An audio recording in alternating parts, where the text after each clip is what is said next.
दिल्ली 26 अगस्त 1978। एक ऐसी दिल्ली जहां बच्चों का अकेले बाहर जाना अब भी नॉर्मल माना जाता था। साउथ दिल्ली का इलाका धौला कुआं। Indian navy officer Madan Mohan Chopra का घर। उनके दो बच्चे थे, 16 साल की गीता और 14 साल का संजय। शाम करीब 6:15। दोनों बच्चे युवावाणी रेडियो प्रोग्राम में पार्टिसिपेट करने के लिए ऑल इंडिया रेडियो ऑफिस को निकले। किसी को अंदाजा नहीं था कि ये शाम इतिहास में दर्ज होने वाली है। दोनों सड़क पर किसी गाड़ी से लिफ्ट मांगने के लिए खड़े इंतजार कर रहे थे। करीब 6:30 से 6:40 के बीच एक मस्टर्ड कलर फिएट कार बच्चों के पास आकर रुकती है। कार में दो आदमी बैठे थे, कुलजीत सिंह उर्फ रंगा और जसबीर सिंह उर्फ बिल्ला। चलो हम तुम्हें घर छोड़ देते हैं। ये सुनकर दोनों कार में बैठ जाते हैं, बिना ज्यादा पूछताछ किए। 1978 की दिल्ली में इतना सवाल जवाब पूछना लोगों की आदत में नहीं था। गीता और संजय कार में बैठ जाते हैं। कार आगे बढ़ती है, लेकिन थोड़ी ही देर में दोनों को खतरे का एहसास हो जाता है कि ये कोई नॉर्मल राइड नहीं थी। शाम 6:30 पर भगवान दास नामक एक राहगीर अपने स्कूटर पर गुरुद्वारा बंगला साहिब से नॉर्थ एवेन्यू की तरफ जा रहे थे। तभी योग आश्रम के नज़दीक उनकी नज़र एक मस्टर्ड कलर फिएट कार पर पड़ती है। अचानक कार के अंदर से उन्हें चीखने की आवाज़ सुनाई देती है। भगवान दास रुक जाते हैं, स्कूटर साइड में लगाते हैं और कार के पास जाते हैं। भगवान दास जो देखते हैं वो किसी के भी रोंगटे खड़े कर सकता है। कार के अंदर एक लड़की ड्राइवर के बाल खींच रही है और एक लड़का ड्राइवर के पास बैठे आदमी से हाथापाई कर रहा है और बचाओ बचाओ चिल्ला रहा है। भगवान दास तुरंत कार रोकने की कोशिश करते हैं, लेकिन तभी कार ड्राइवर तेजी से भगाता है। सड़क पर खड़े बाकी लोग भी कार रोकने की कोशिश करते हैं। एक आदमी बाबूलाल तो अपनी बाइसिकल जमीन पर फेंक देता है और कार के डोर हैंडल को पकड़ने की कोशिश करता है, लेकिन हाथ फिसल जाता है और कार निकल जाती है। भगवान दास 6:45 पर पुलिस कंट्रोल रूम को फोन करते हैं। वो कहते हैं एक मस्टर्ड कलर फिएट कार है, उसमें बच्चे फंसे हुए हैं। लड़की मदद के लिए चिल्ला रही थी। वो कार का नंबर बताते हैं, HRK 8930, लेकिन कंट्रोल रूम ऑपरेटर गलती से नोट करता है MRK 8930। इस एक अक्षर की गलती की वजह से पुलिस सही गाड़ी को कभी पकड़ ही नहीं पाती है। उसी समय इंद्रजीत सिंह नामक एक दूसरे व्यक्ति काम से लौट रहे थे। वो बाबा खड़क सिंह मार्ग पर विलिंगडन हॉस्पिटल के कैजुअल्टी ब्लॉक के पास वो वही कार देखते हैं। कार में एक लड़की और एक लड़का बुरी तरह स्ट्रगल कर रहे थे। इंद्रजीत अपना स्कूटर चलती कार के पास लाते हैं। लड़का अपना खून से सना कंधा दिखाता है और हाथ हिलाकर मदद की गुहार लगाता है। इंद्रजीत कार का पीछा शंकर रोड तक करते हैं, लेकिन 6:45 पर कार ट्रैफिक सिग्नल तोड़ देती है और नजरों से ओझल हो जाती है।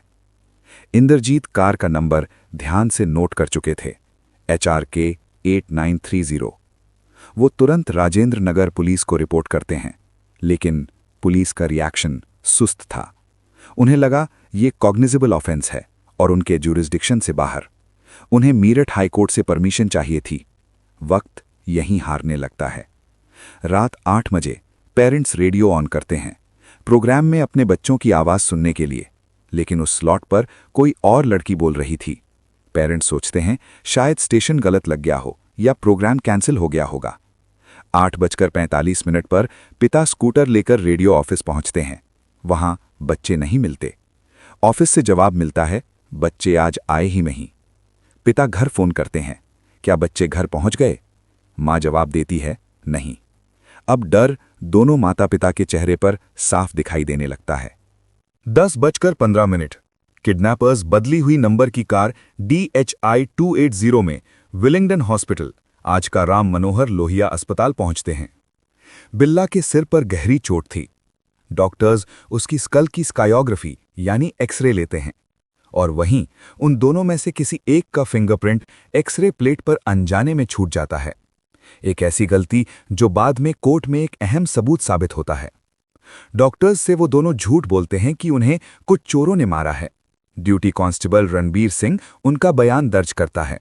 वो दोनों कांस्टेबल को एक झूठी कहानी सुनाते हैं कि उन पर काली मंदिर के पास बंगला साहिब रोड पर आयरन की रॉड से हमला किया गया और चोर घड़ी चोरी करके भाग गए। रणबीर सिंह मंदिर मार्ग पुलिस स्टेशन को इन्फॉर्म करते हैं। पुलिस उन्हें घटनास्थल पर ले जाती है, लेकिन वहां संघर्ष का कोई नामो निशान तक नहीं था। 1:45 AM पर उन्हें स्टेशन से जाने दिया जाता है। उनसे बोला जाता है कि तुम लोग सुबह रिपोर्ट करना, लेकिन वे कभी वापस नहीं आते। जब पुलिस उनके एड्रेसेस पर जाती है तो सब झूठे निकलते हैं।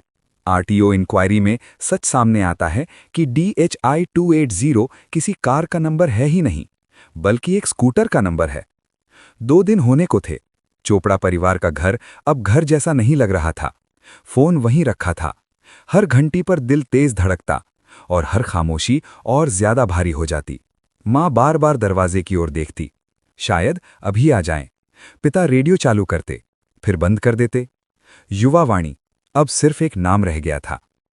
इसी बीच दिल्ली पुलिस को एक सूचना मिलती है। 28 अगस्त 1978 शाम करीब 6 बजे दिल्ली रिच का इलाका, जहां अक्सर सन्नाटा रहता है, वहीं एक ग्वाला धनीराम अपनी गायें चरा रहा था। अचानक उसकी नजर जमीन पर पड़ी कुछ असामान्य चीज पर जाती है। वहां 2 शव पड़े थे। उसी रात करीब 12 बजे धनीराम कांस्टेबल रोहतास सिंह को इस बारे में बताता है।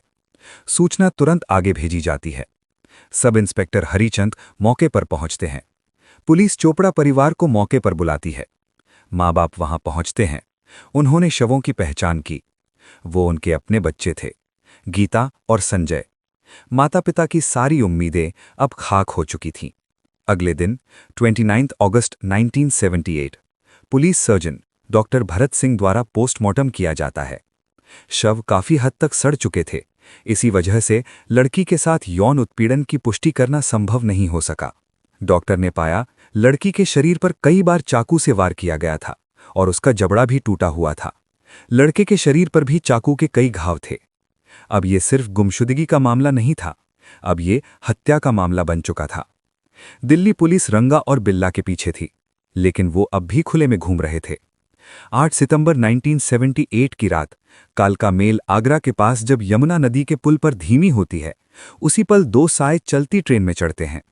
लेकिन उन्हें पता नहीं था जिस कंपार्टमेंट में उन्होंने कदम रखा वो आर्मी पर्सनल के लिए रिजर्व था। आर्मी मैन उठते हैं, आइडेंटिटी कार्ड दिखाओ। रंगा बिल्ला घबरा जाते हैं। बात बढ़ती है, धक्का मुक्की होती है। दोनों आर्मी के लोगों से भिड़ जाते हैं, लेकिन अनुशासन और ताकत के सामने ज्यादा देर टिक नहीं पाते। उन्हें दबा लिया जाता है। इसी दौरान लांस नायक AV शेट्टी उनके चेहरे को ध्यान से देखता है। उसके दिमाग में अखबार की एक तस्वीर फ्लैश होती है। वो कहता है, ये वही हैं जिनकी फोटो पेपर में छपी थी। 9 सितंबर 1978 उन्हें इंस्पेक्टर VP गुप्ता को सौंप दिया जाता है। रंगा और बिल्ला अब पुलिस कस्टडी में हैं। दोनों को अलग अलग नॉन एडजॉइनिंग सेल्स में रखा जाता है ताकि दोनों आपस में बात न कर सकें। पुलिस उनके बैग सर्च करती है। अंदर एक तलवार मिलती है। डॉक्टर्स उन्हें एग्जामिन करते हैं। उनके कपड़ों पर खून के धब्बे, बाजुओं पर ब्रूजेस, टॉर्सो पर चोट के निशान। कुछ इंजरीज हाल ही में हुई हाथापाई की थीं। डॉक्टर बिल्ला के सिर के स्टिचेस देखता है, करीब 15 दिन पुरानी। रंगा के फोरआर्म पर भी एक जख्म, वो भी लगभग 15 दिन पुराना। टाइमलाइन मैच हो रही थी। पुलिस अहम सबूत कलेक्ट करती है, जैसे कि एक्सरे पर fingerprints, saliva, blood samples, hair samples. अब केस कागजों पर नहीं, साइंस पर खड़ा था। जो इसके बाद हुआ वो सिर्फ एक ट्रायल नहीं था, वो उस दौर का भारत का सबसे ज्यादा देखा सुना जाने वाला मुकदमा बन गया। इस जघन्य कांड ने देश की अंतरात्मा को झकझोर दिया। जनता का भरोसा उस समय की तत्कालीन सरकार से उठ गया और यही जनाक्रोश अगले चुनावों में स्पष्ट दिखाई दिया, जब मुरारजी देसाई के नेतृत्व वाली सरकार सत्ता से बाहर हो गई। पूरा देश कोर्टरूम की तरफ देख रहा था। हर सुनवाई, हर बहस, हर गवाही, सब कुछ अखबारों की सुर्खियों में था। जो हुआ वो इतना निर्मम और अमानवीय था कि शब्द उसका बोझ नहीं उठा सकते। इतना समझ लेना काफी है कि यह सिर्फ हत्या नहीं थी, ये इंसानियत के खिलाफ एक अपराध था। कोर्ट ने रंगा और बिल्ला को दोषी ठहराया। अपहरण, यौन उत्पीड़न और हत्या, तीनों अपराध साबित हो चुके थे। 1982 में कानून ने अपना अंतिम निर्णय लिया। रंगा और बिल्ला को फांसी दी गई। रंगा और बिल्ला के इस कृत्य से उनके परिवार वालों को भी इतनी घृणा थी कि उनके परिवारों ने तक भी उनके शवों को लेने से भी इनकार कर दिया। संजय और गीता को मरणोपरांत 5 अप्रैल 1981 को कीर्ति चक्र से सम्मानित किया जाता है। संजय और गीता चोपड़ा का ये मामला सिर्फ एक क्राइम स्टोरी बनकर कभी नहीं रुका। इसने पूरे भारतीय समाज पर एक गहरी छाप छोड़ी। इसी दर्द से एक नई शुरुआत भी हुई। Indian council for child welfare ने संजय और Geeta Chopra awards for bravery की स्थापना की। इन अवार्ड्स का मकसद उन बच्चों को सम्मान देना जो खौफ के सामने हिम्मत दिखाते हैं, जो मुश्किल हालात में पीछे नहीं हटते। हर साल जब किसी बच्चे को यह सम्मान मिलता है तो संजय और गीता एक बार फिर याद किए जाते हैं। उनकी कहानी जिंदा रहती है। ये थी संजय गीता चोपड़ा केस की कहानी। एक दर्द, एक चेतावनी और हिम्मत की एक विरासत। अगर आपको ऐसी कहानियां पसंद आती हैं तो इस वीडियो को लाइक, शेयर और कमेंट्स करना न भूलें और चैनल को सब्सक्राइब जरूर करें।